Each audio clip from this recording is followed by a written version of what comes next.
24 hours. That was the ultimatum. It wasn't a diplomatic whisper or a back-channel rumor.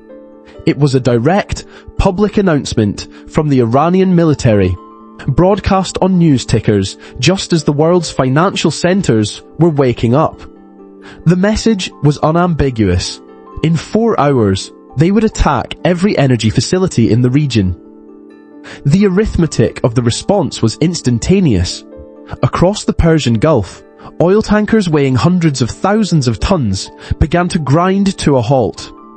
Pre-market indicators flashed a terrifying signal. Oil prices were already surging past $100 a barrel. The world held its breath. All eyes turned to Washington. What would be the American response to a public threat of this magnitude? The response came not from the Pentagon, but from a hastily arranged statement at the White House. With futures already sliding, President Trump stepped to the podium minutes before the opening bell. Officially a message to Tehran, in reality, it was timed for traders. No new red lines, no rules of engagement, only promises to steady screens. The full force of the US military to keep the Strait of Hormuz open. US naval escorts for tankers, even government-backed insurance to get ships moving again. That is a cornered superpower talking to its own markets. It looked like overwhelming strength. Markets answered fast. Futures stayed weak. Oil volatility high. And ship owners refused to file new transit plans. The bluff was visible in the price action. The market does arithmetic. The Strait of Hormuz is not a single gate you can guard. It is a channel through which nearly 20 million barrels of oil pass every day, about 1/5 of global supply. You cannot put a destroyer next to every tanker, and Iran doesn't need a symmetrical fight. Sea mines, shore-launched missiles, drones, swarms of fast boats. Any of them can disable a ship at a fraction of the value it carries. Escorts and government guarantees can't erase that asymmetry. The risk stayed too high to sail. Shipping froze. Cargoes and capital sat idle while oil flows stalled and prices refused to normalize. That disconnect between the president's promise and a motionless strait exposed something deeper. Even a maximal pledge of US force could not restart an artery of global energy. Which raises the real question: how did the most powerful nation on Earth end up with only a bluff to play? To answer that, we have to go back 24 hours. But to understand how the world's only superpower found itself so powerless, we have to rewind the clock 24 hours to the act of aggression that lit the fuse. It began with a joint US and Israeli strike on Tehran's oil infrastructure. This was not a conventional operation against hardened military targets. It was environmental warfare. When the bombs tore through the depots, vast pools of crude and refined product ignited. Within hours, a sky that had been blue turned into a lid of toxic soot over the city. Daylight fading to a dirty twilight as a single black plume spread across Tehran's horizon. Then the reports began. Oily black rain slicked the streets of the capital, beading on windshields and staining apartment walls. Residents complained of burning throats and eyes. Some said the air left a metallic taste they couldn't wash away. The Red Crescent issued a stark warning. This was acidic rain, capable of causing chemical burns, and the air had become a toxic mix of benzene, hydrogen sulfide, sulfur dioxide, and heavy metal particulates. It echoed the 1991 Kuwait oil fires that polluted roughly 700 kilometers of Gulf shoreline and collapsed local marine ecosystems. Then came the directive to the public. The food in your home that isn't sealed, throw it away. Your water filtration system, replace the cartridges now. Do not breathe the outside air unprotected. For Iran's leadership, this was not collateral damage. It was a deliberate attack on civilians, and on the state's ability to keep them alive. That single act transformed the conflict. No longer a dispute between militaries, but an attack on the air, the water, the food supply, an existential threat to millions. In Tehran apartments, families stood over kitchen tables, throwing away rice and bread bought that morning. From a strategic standpoint, the arithmetic was brutal. If they did nothing, they signaled that the state could not protect its own people, and that environmental warfare carried no real cost. With an enraged population breathing toxic air, and no way to win a direct contest in the skies, retaliation became the only credible way to restore deterrence. They did not answer with rage in the streets, but with a cold, asymmetric calculation. If faced with a poisoned sky, is it defensible to respond with a threat that could shake the global economy? From a strategic standpoint, was Iran's coming move justified deterrence or reckless escalation?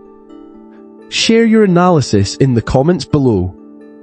In Tehran's calculus, the only way to answer a weaponized sky was to strike at a different kind of vulnerability.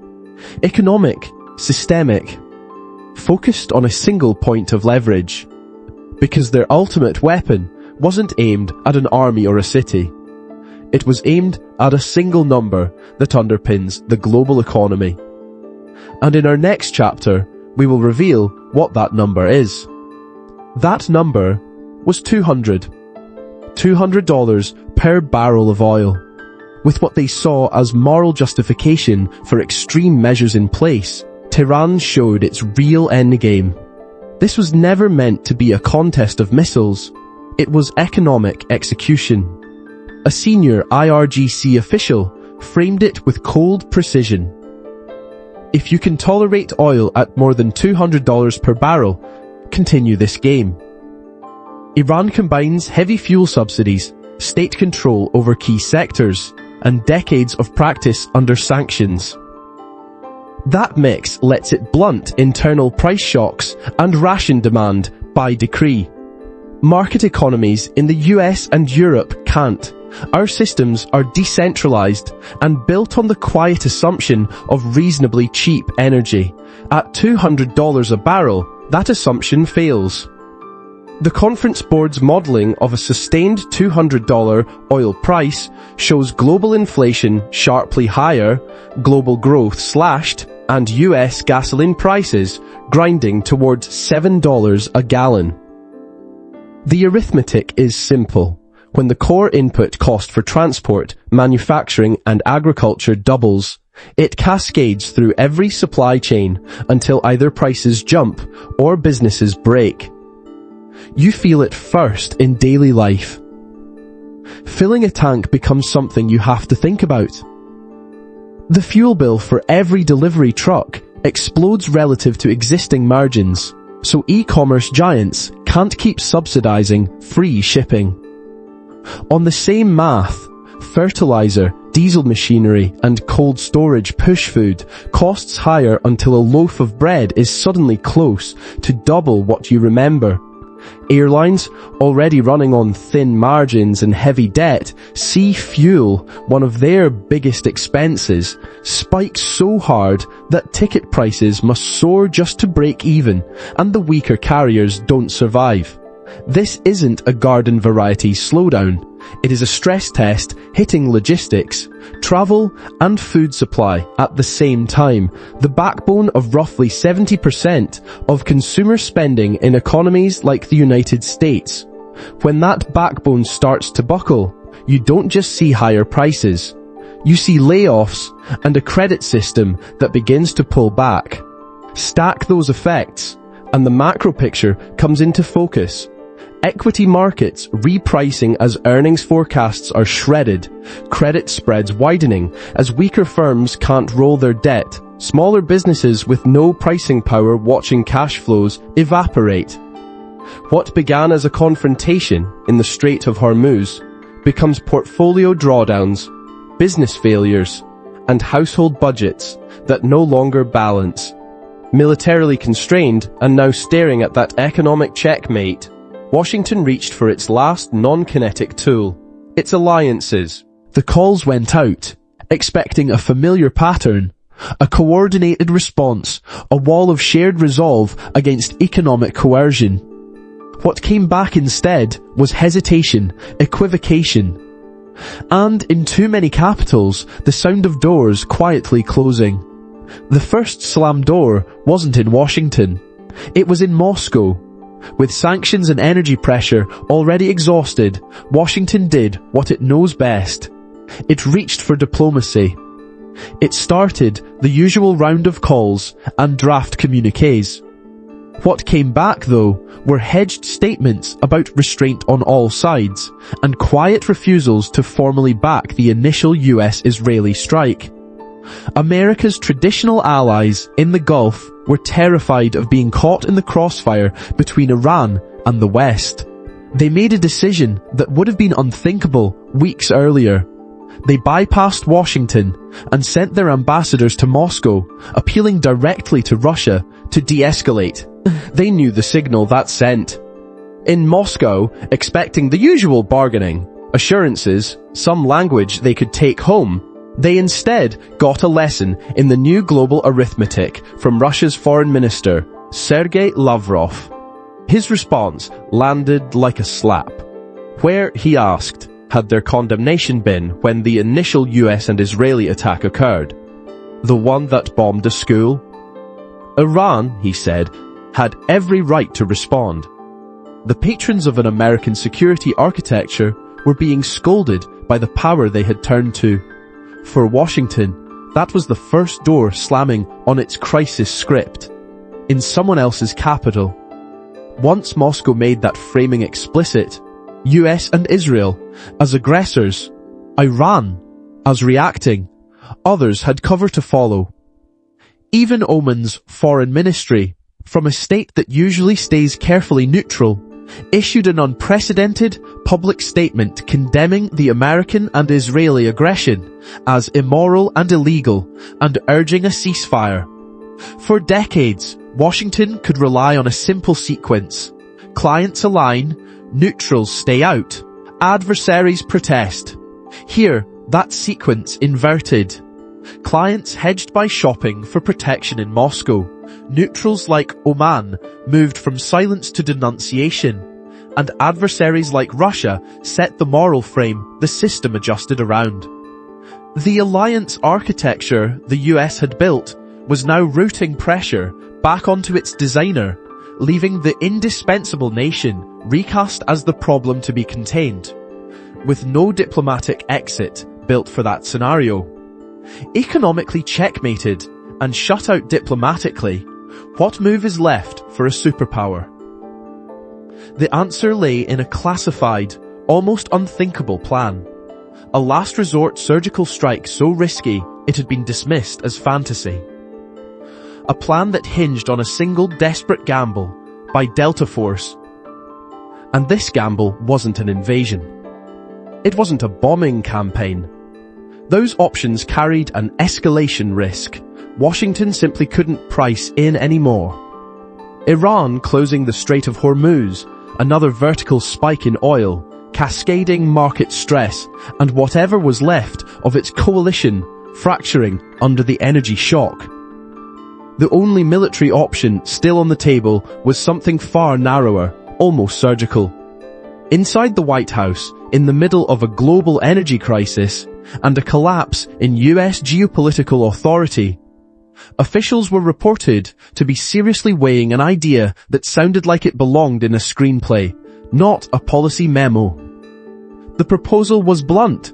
Send a small team of Delta Force operators into Iran to physically seize stockpiles of near-weapons-grade enriched uranium. Picture what that actually means in the real world, not the movie version. Blacked-out helicopters pushing into defended airspace. Operators fighting their way into hardened nuclear facilities, trying to locate and haul out dense metal cylinders under fire, then exfiltrating across hostile territory before Iranian forces can respond. A smash-and-grab raid aimed at the most sensitive material in the country. And yet, even if it worked perfectly, it wouldn't reopen shipping lanes, refill global inventories, or repair shattered US credibility. You don't stabilize a multi-trillion-dollar energy and financial system with a handful of elite soldiers. It's like sending a SWAT team to fix a supply chain collapse because they can break open a warehouse door. Historically, missions like this live in the contingency binder under code names like Project Honey Badger, a late Iran hostage-era concept for a daring rescue that never progressed beyond planning. They are the high-risk, low-probability options you wargame precisely because you assume you'll never actually treat them as policy. But in this crisis, that boundary was crossed. The Delta Raid concept was pulled out of the hypothetical drawer and treated as a live option, gamed out as something a president might actually authorize. That shift in status was the tell. As one analyst put it, the Delta Force option isn't a military plan. It's what happens when the actual military options have run out. By the time you are seriously entertaining that kind of raid, the arithmetic everywhere else has already failed. Economic pressure has backfired into an energy shock. Diplomacy has hit a wall. Full-spectrum airstrikes or an invasion are no longer usable tools, not because the hardware doesn't exist, but because the likely response, disrupted oil flows, a wider regional war, another leg down in the markets, would detonate what remains of your own position. The default instruments of power projection are structurally constrained by the very system they once dominated. This was the end game, the long ripple of the crisis finally reaching the core of American power. The assumption that when all else fails, the military can always impose an outcome. When your last option is a Hollywood-style commando raid that can, at best, delay one technical element of the problem while leaving the larger energy and legitimacy crisis untouched, that's not strategy. That's insolvency. The dominant power's toolkit was effectively empty. And when the actor that has underwritten the global order for half a century discovers it can no longer use its primary tool without risking systemic collapse, something else will move into that space. The only real question is what fills that vacuum, and on whose terms. What rushes in to fill that vacuum? In the Gulf, the answer came fast. It took 9 days, from the first joint US-Israeli strike to a frozen stalemate, for a regional power using asymmetric pressure to checkmate a superpower without firing a single shot in direct retaliation. By exposing bases, straining logistics, and making every strike a trigger for regional war, it made the cost of intervention untenable and created the opening others were waiting for. By day 10, alerts fell silent, tankers edged back into the Gulf, and the map looked unchanged. But under that stillness, the architecture had shifted. For 3 decades, markets rested on an assumption. If a strategic chokepoint was threatened, the United States would step in and keep energy and trade flowing. That expectation of US power acted like a hidden subsidy, compressing risk premia across shipping, energy, and dollar funding. In 9 days, that bedrock was exposed as an assumption, not a guarantee. That checkmate by a regional power created the vacuum, and Russia, after years of quietly building leverage in energy and security, is positioned to claim the strategic victory. As one analyst put it, Russia didn't need to win in Ukraine to win strategically. It needed to wait for America to overextend somewhere else. The story of those 9 days is over, but for investors, the consequences are just beginning. This new order will show up in your portfolio, your returns, and the purchasing power of the wealth you've spent a lifetime compounding. It means this geopolitical shift is not an abstract headline, but a direct, quantifiable threat to your portfolio, delivered through persistent second-order, stagflationary pressures. The mechanism is simple arithmetic. Sustained disruption at an energy choke point like the Strait of Hormuz creates a physical supply shock.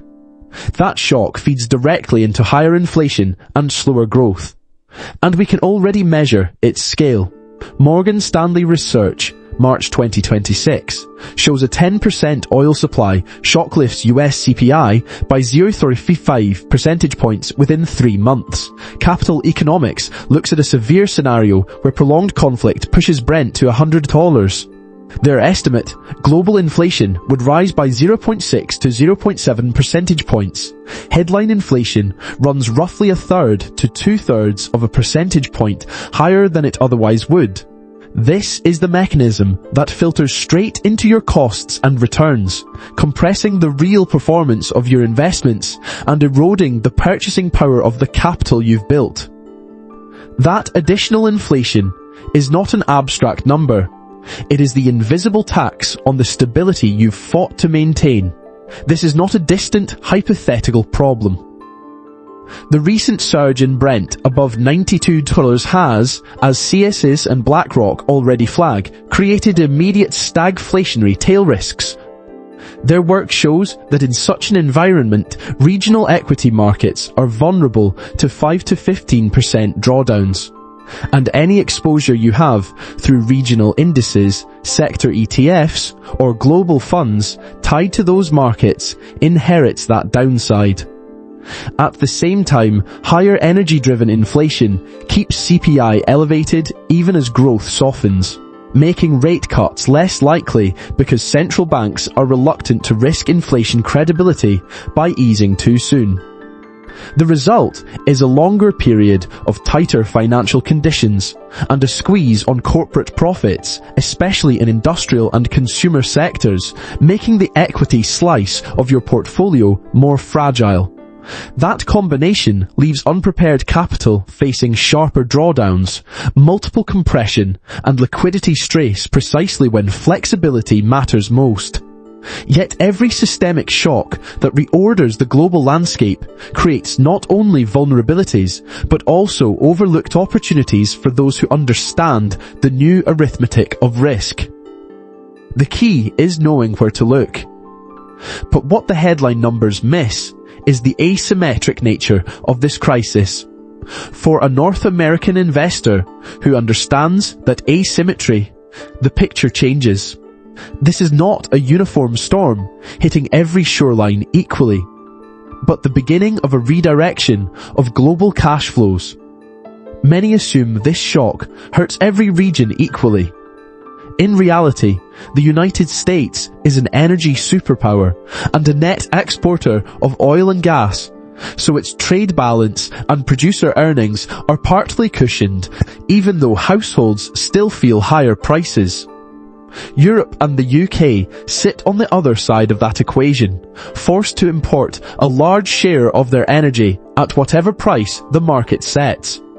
A March 2026 BlackRock CSIS note describes this as a supply shock premium that lands hardest on those import-dependent economies, while the direct hit to US growth is much more limited. In that setup, the same event that drives volatility in broad indices can expand the revenues of US oil and shale producers. The New York Times noted in March 2026 that many are already benefiting from crude above $92 a barrel, exactly the upside the earlier energy dominance bet was meant to capture. In its work on past geopolitical shocks, Raymond James notes that indices sell off in the initial panic and then normalize, while energy stocks tend to outperform as higher prices flow into revenue. When import-dependent economies pay more for every barrel, those dollars move to the balance sheets and market values of exporting producers and their shareholders. That arithmetic is what turns this crisis into a channel for wealth transfer rather than simple destruction. For positioning, the takeaway is straightforward. Don't just de-risk. Lean toward assets on the right side of the energy math. That means selectively overweighting US energy exposure, large cap producers, integrated majors, or broad US energy ETFs, and being more cautious with import-dependent markets such as broad European indices, non-US developed market funds, and emerging market energy importers. Seeing where the cash flows are moving is the edge in protecting what you've built, and in some cases, growing it while others trade the headlines. If you want more analysis like this, subscribe and turn on notifications.